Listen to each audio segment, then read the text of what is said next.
Thank you, Mr. Speaker. I draw the House's attention to my interest set out in the register and beg to move that this House has considered the matter of the 0.7% official development assistance. Mr. Speaker, yesterday you made one of the strongest statements I have heard from the Chair in more than 30 years, and you made it clear that the House should receive from the Government a meaningful vote. Naturally, Mr. Speaker, in accordance with what you have said, we are not seeking to divide the House on this motion today.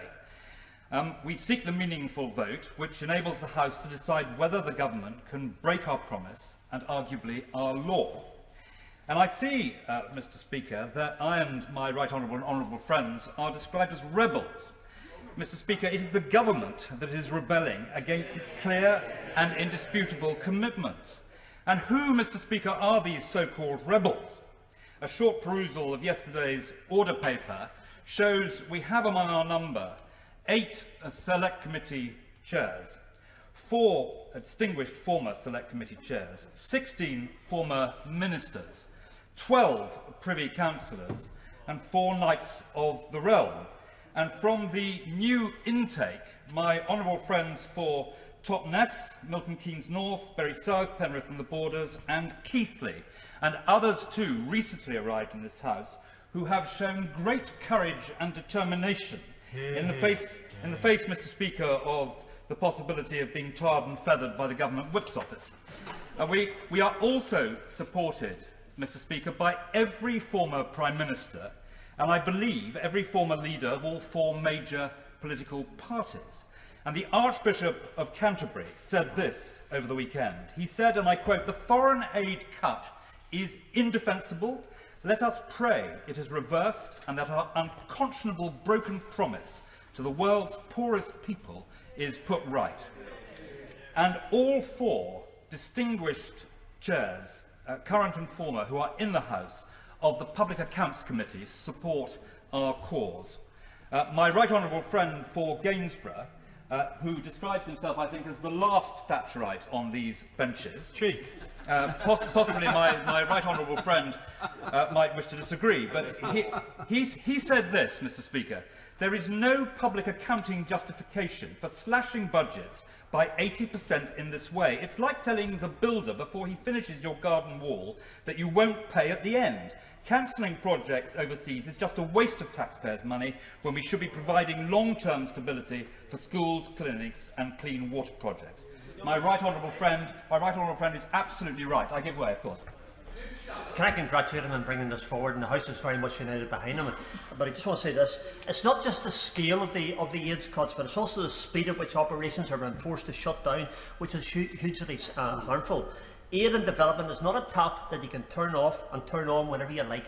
It's time for government, really, on this occasion, to step up to the spot and make sure that they reinforce and increase the aid budget back to where it was in the past. Before we do, I'd just gently say, with a lot of speakers, and I do want to hear from everybody, if we are going to intervene, I'm sure you'll understand if you go down the speaking list. Andrew Mitchell. Thank you, Mr. Speaker. My right honourable friend is absolutely right, and of course what he is saying has been reinforced, I think, by every single member of his party who serves in the House of Commons. And of course it's the point that my right honourable friend, former chairman of the Public Accounts Committee, was making, that if you turn on and off this expenditure in this way, the taxpayer doesn't get proper value for money. Nor, Mr. Speaker, is this about party politics. All 650 of us in this House, elected at the last election, promised to stand by the 0.7. The bill enshrining the 0.7 in law was passed unwhipped in this House with just 6 dissenters. And outside of this House, Mr. Speaker, in every single constituency in this country, there are people taking action as part of this growing environment and development group called Crack the Crises. Each and every one of us is accountable to these constituents who are taking action in their local schools, colleges, churches, mosques and charity shops, women's institute branches, congregations and community groups. 12 million people, Mr. Speaker, are supporters of the member organisations of this coalition of 12 million people, and they must be heard. That's on average across the House 15,000 per parliamentary constituency. And the people who sponsor children through development organisations, the members of churches who are twinned with others in the developing world, the people who were there for Jubilee 2000, for Make Poverty History, they don't forget when we break our promises to them. They organise. And I can assure the House that were it not for the COVID restrictions, the same people who made the human chain around the Birmingham G8 summit and the 250,000 people, Mr. Speaker, who marched on Edinburgh before the Gleneagles G8 would be preparing today to descend on Cornwall to make their views known at this G7 and to protest this unethical and unlawful betrayal. And they would be joined, Mr. Speaker, by a whole new generation of young people who are today watching this government breaking our promise to the world's poorest. They do not like what they see. And this weekend, Mr. Speaker, they may not be on the streets, but they will be watching and they will remember. Mr. Speaker, for 2 decades, UK has been a development leader, not just because it's morally right and accords with our values, but because it's in our own national interest, by making the countries we seek to help safer and more prosperous. We make life for ourselves here in Britain safer and more prosperous. I will. I'm most grateful. And he has been courteous and persuasive in trying to get me to join his cause, but I have declined to do so because I think this government is doing precisely what he describes, but in ways that do not qualify as aid. And I've asked the government to clarify all the other things that we're doing that are contributing to reduction in global poverty, and indeed what we will do with the vaccine programmes in future to contribute to alleviation of disease and distress in the poorest countries. Well, I very much hope that my honourable friend will stay for the whole debate, so he hears the views across the House, and I think he will. I'm sure that will be both instructive and interesting for him. Mr. Speaker, the way the government is behaving strikes at the heart of our Parliament, as you set out from the chair yesterday. We cannot secure a meaningful vote. Had we been able to do so yesterday, as I intimated to the House, we would definitely have won by 9 and probably by nearer 20. And it is precisely because the government fears they would lose that they are not calling one. Mr. Speaker, that is not democracy. When countries behave like that in Africa, we British, we say that they got it wrong.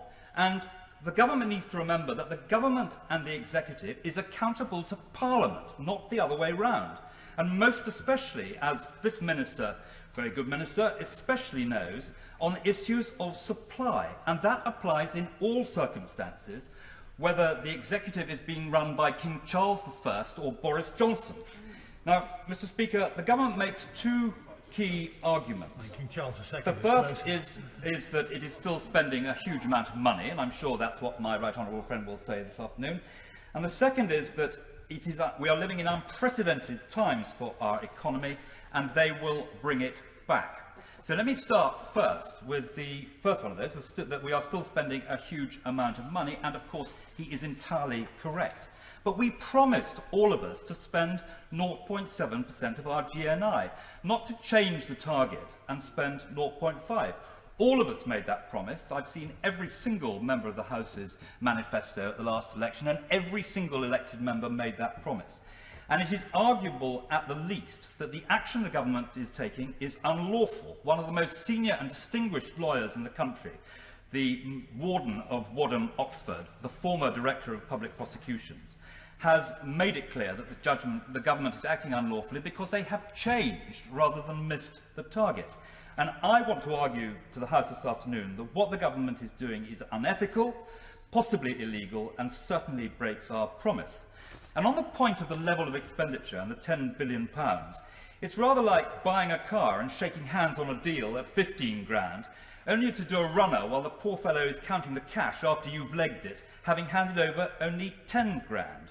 And it's not proper, and it's fundamentally un-British, and we shouldn't behave in this way.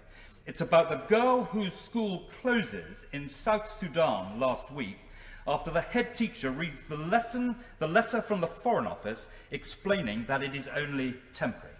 And the second argument, Mr. Speaker, is that we live in unprecedented economic times and that the government will bring it back.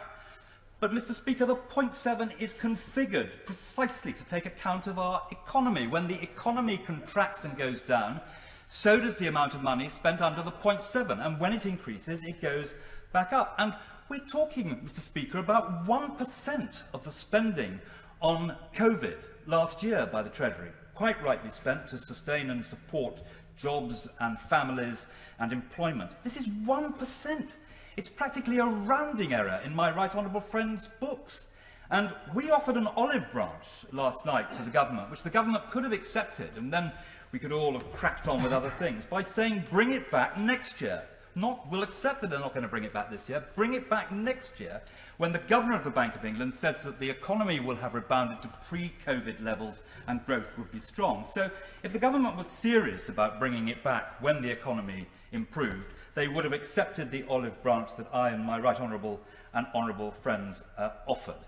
And the truth, Mr. Speaker, is everyone knows what this is about. It's not about the 1% rounding error in the Treasury's books. It's about the red wall seats. The government thinks that it's popular in the red wall seats to stop British aid money going overseas. Indeed, one Treasury Minister told me that 81% of people in the red wall seats do not approve of spending British taxpayers' money overseas. But, Mr. Speaker, you have to be careful about the question you ask, because other polling in the red wall seats shows that 92% of people there do not approve of cutting humanitarian aid. And it's also a very patronising attitude to people who live in the red wall seats, because in those seats, when these famines and disasters and dreadful experiences and floods and so forth take place, it's the people in the red wall seats who are the first to raise money through carte booze sales and pub quizzes to try and help those who are caught. So in the words of Talleyrand, the French statesman, this is worse than a crime. It's a mistake. And what I and my right honourable and honourable friends, the so-called rebels, are trying to do is to keep the government straight. And so, Mr. Speaker, we come to this week's G7 summits, when the leaders of the richest nations will assemble in Cornwall. And we will be chairing that summit, Mr. Speaker, my right honourable friend, the Prime Minister. And he goes into this summit in the teeth of a global pandemic where Britain is cutting its support to the poorest. No other country represented at the G7 is doing such a thing. The French have now embraced the 0.7. The Germans will spend more than 0.7 this year. The Americans, by far the biggest funders in the world, are seeking an increase through Congress of $14 billion, an increase, Mr. Speaker, in the amount that is spent. We are the only ones going backwards. And other G7 countries are noticing what the government is doing. In a letter by a dozen members of Congress, is it any wonder that they have urged President Biden to upbraid Britain for breaking its promise? One sentence in their letter made me wince. It reads as follows, and I quote, "Cutting back on foreign assistance during the worst humanitarian crisis of our generation only undermines our collective global responsibility." And as the journalist who used to serve in this House and who probably understands the Conservative Party best, this is what he said at the weekend, and I quote again, "Try those seasick government whips will to mount one, there is no civilised defence of this cut. The cut looks like what it is, a cheap and brutal gesture, a piece of domestic applause seeking." And so I give way to the right honourable gentleman. He's making a brilliant speech. I just want to flush out one point which I hope will be a point of consensus. It is possible this weekend that we get agreement on a fresh issue of $650 billion in special drawing rights. The UK will have surplus SDRs, and it's possible that they could be recycled to support aid. It would be a regrettable accounting trick if that in any way counted towards making good the cut that has been made. Is that a point of consensus across the House? Well, the right honourable gentleman makes a good and useful point, and the decisions that are made on the SDRs will be extremely helpful. And if I may conclude, and so we come finally, Mr. Speaker, to the essence of all of this. For because of the way the development budget is configured, these terrible cuts are falling first and hardest on the humanitarian sectors. And let me just mention four of them. The first, girls' education, where the Prime Minister quite rightly has said it's his main aspiration on these international development issues, very strongly supported by my honourable friend from Worcestershire, to ensure that all girls get 12 years of quality education. It's a wonderful and it's a noble British initiative. But what has happened to the funding? It's been cut by 25%. So we have on the one hand the words, the aspiration, and then the reality that 25% of the cut has gone. And worse than that, Mr. Speaker, UNICEF, the children's UN agency, which has a fantastic reputation and which the British government judged just a few years ago to be the most effective of all the UN agencies, they have had a cut of 60%. And then we turn to clean water and sanitation, which is absolutely pivotal if we are to conquer this pandemic in the poorest parts of the world. 10 million people who were expecting to receive British taxpayer support will not now get it. And funding to the UN to save the lives of people suffering with HIV/AIDS has been cut by 80%, Mr. Speaker, a death sentence for the people who would have been helped. And finally, we are going to end food assistance for 250,000 people. These are not people who have missed eating for a few days. These are people who are starving. And we are going to cut our support directly for these people. Now, Mr. Speaker, I have never forgotten the experience I had as Development Secretary in Karamoja in northern Uganda, where I stood under a tree next door to a football pitch, which was covered by children who were starving. There were about 200 children there. They were waiting in line. They were suffering from acute malnutrition. And British taxpayers' money and British humanitarian workers were trying to help them. And, Mr. Speaker, if you catch them early enough, when they're floppy, but when they're not actually medically critical, you give them Plumpy Nut. It's a biscuity, peanutty substance. It costs about 5p a head, and they will be recovered in about an hour and probably running around playing football. But if you miss that point, then they have to go into a clinic, they have to have a drip up, and it costs about $180 to put them right. I will give way to my own friend. Just as a final intervention to my right honourable friend, doesn't that point that he's just made around 5p make the point that while 4 billion is a small amount for a rich country like us, 4 billion makes an enormous difference in the countries that we're trying to help? My honourable friend is absolutely right, and he puts it enormously eloquently. And so, Mr. Speaker, I end my remarks by saying that that story from Karamoja in northern Uganda has lived with me from the day I saw these things. I will be thinking of those children in this debate, and I urge my right honourable and honourable friends to think about them as well. Yeah.